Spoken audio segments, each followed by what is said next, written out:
Hi everybody, this is Laura from Greentree, and today I am talking about coconut oil. We're going to talk about the oil itself, the different things you can do with it and make with it, and just kind of give a rundown of how multi-purpose this lovely item is.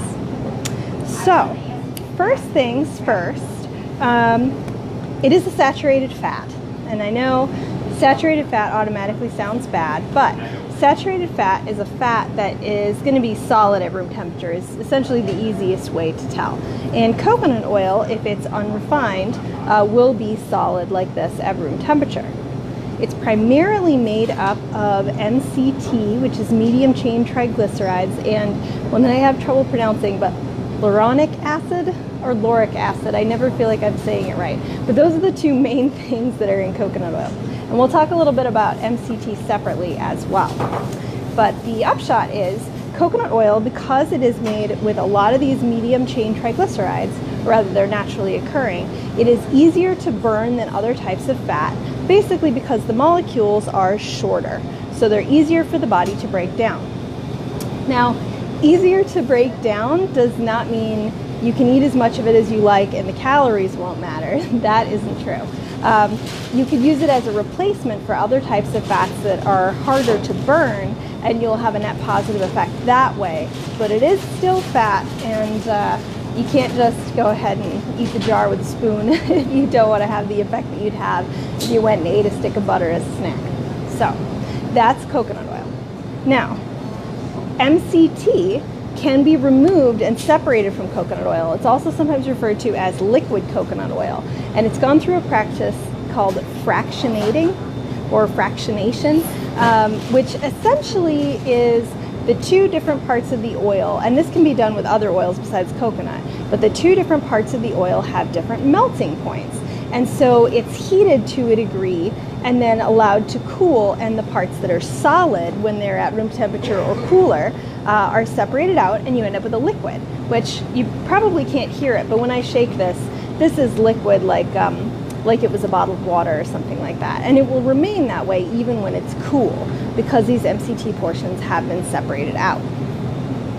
Now, there are a lot of different claims made about the different coconut oils, and people do like to get them for health reasons, and I have found this particular product, this MCT powder, is kind of a neat hybrid because this is the MCT, the liquid that I showed you here, mixed with fiber, so it's a powder. So this is actually really easy to use in things like smoothies if you want to take the MCT by itself, which I thought was just kind of cool, and I wanted to show you guys because I like this in my smoothies.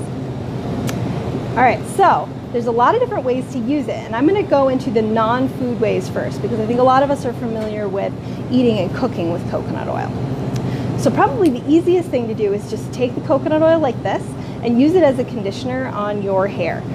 You can use small amounts of it as an anti-frizz agent. When I'm talking small amounts, like tiny, like just a little on a fingertip, and kind of rub it in on your fingers and put it into your hair. If you have a lot more hair, you could use a little more, but I doubt you're ever going to want even as much as a quarter of a teaspoon if you're using it on dry hair that you're not intending to wash.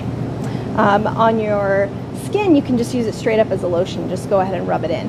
It does have a little bit of an oiliness to it because it is a full fat oil, but in small amounts it can be really, really moisturizing. And sometimes this and olive oil are my go-tos in the winter when your hands get all cracked and dry. Just rub a little bit of this into your hands before bed, and when you wake up they'll be nice and soft again, and it really helps with the cracking. Another thing you can do is called oil pulling. So I don't know if you've ever tried this. I did actually try it myself. Basically, you take a spoonful of coconut oil, anywhere from a teaspoon to a tablespoon, and I'm talking again about the solid coconut oil, and you put it in your mouth, and because it has a low melting point, it will go to liquid in your mouth. If it's weird texture-wise for you to put it in solid like this, you can melt it first and then swish it around. And you're doing that for, the ideal is 20 minutes. And it sounds like a really long time. And frankly, when you're doing it, it feels like a really long time. Most of the sources that I could find recommended starting with 5 and working your way up.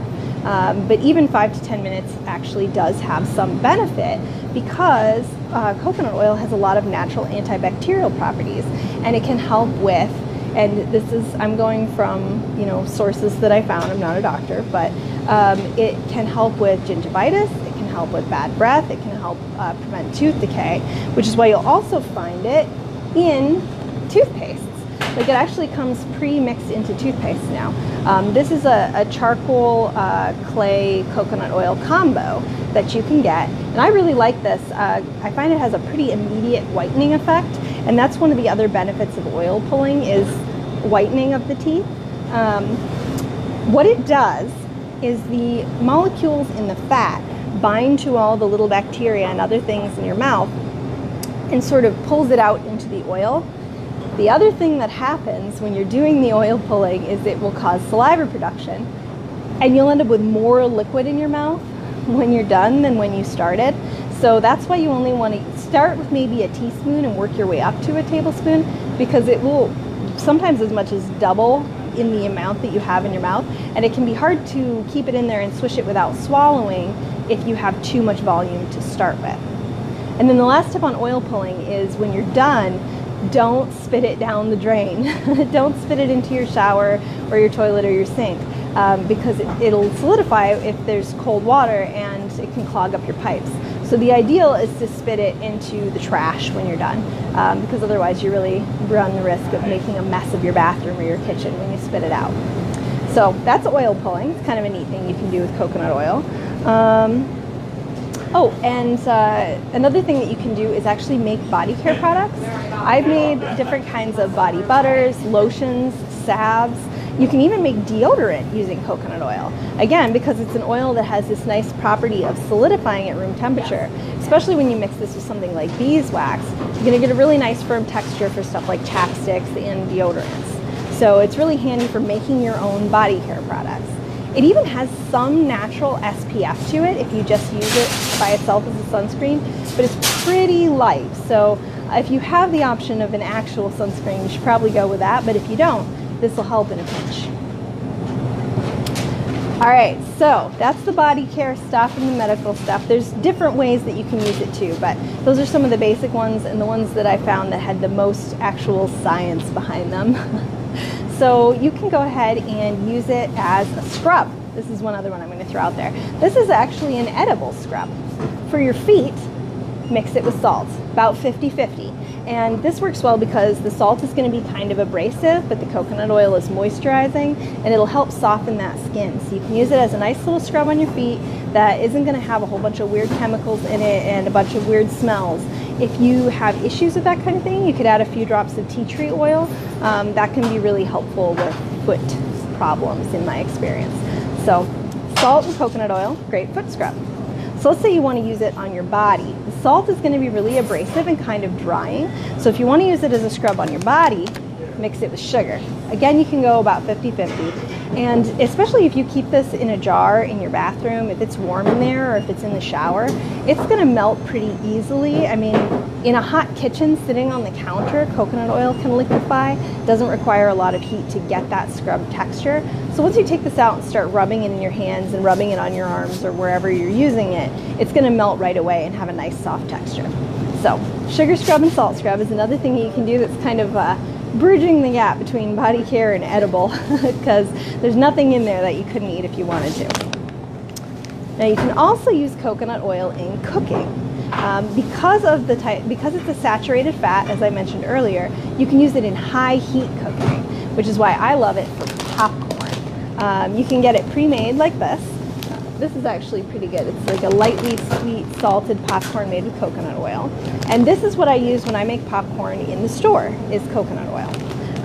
It holds up to that heat, has a lot of nice flavor, and has the advantage of being non-dairy. And though there are a few people with allergies to coconuts, it's much less common than an allergy to peanuts or tree nuts, so it's a safer bet in terms of people having any kind of reaction to it. So that's a good one. Again, that high heat. You can also use it in baking for that reason. And we bake a lot with it here at the co-op. And I'm going to show you our chocolate chunk cookies, which I'm going to sample these in a little bit, actually. These fabulous giant chunks of chocolate in them. But these have coconut oil in them, and it really gives it that pleasant fattiness that you get from a cookie made with butter, but without having the dairy in it. And you can use it in non-baked desserts too, like our raw chocolate peanut butter bars. You can see that there. This is in, I believe the coconut oil in this case is actually in the top rather than in the filling, though it could be both. I'll have to ask the deli later.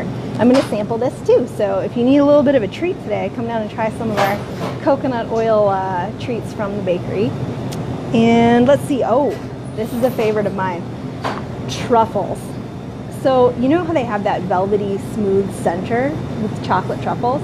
In this case, instead of using a cream or a milk, they're actually using coconut oil to make these beautifully textured truffles.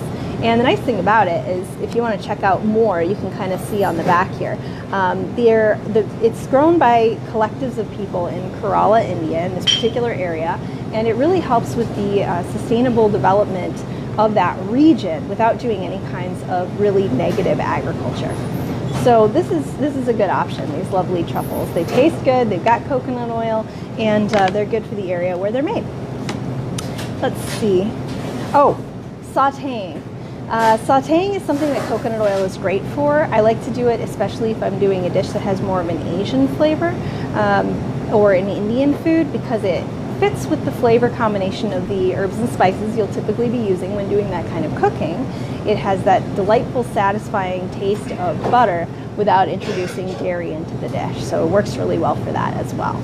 And you can also just substitute it for butter in just about anything. You can even make a roux using coconut oil instead of butter. I've tried it and it actually works quite well. So those are quite a few of the different uses for coconut oils. If you have other favorites, feel free to mention them in the comments. And if you want to try some of the goodies that we make with it, come on down. I'll be doing this till about 5.